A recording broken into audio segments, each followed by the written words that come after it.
حي على الصلاة.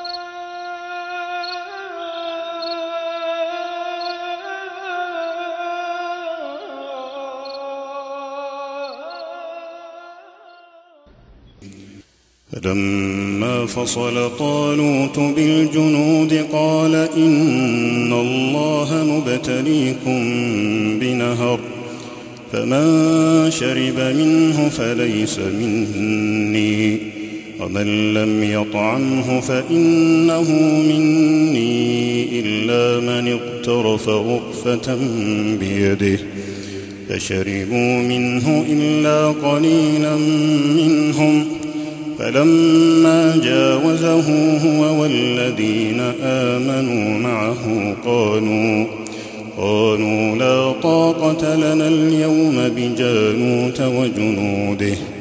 قال الذين يظنون أنهم ملاقو الله كم من فئة قليلة غلبت فئة كثيرة بإذن الله والله مع الصابرين ولما برزوا لجالوت وجنوده قالوا ربنا أفرغ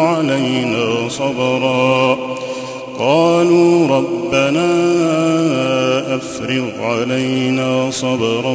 وثبت أقدامنا وانصرنا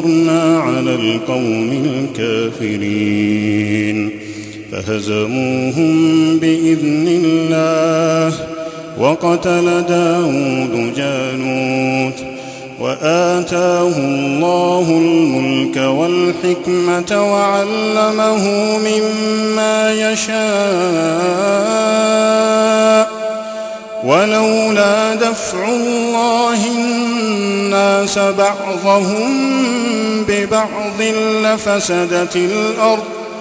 ولكن الله ذو فضل على العالمين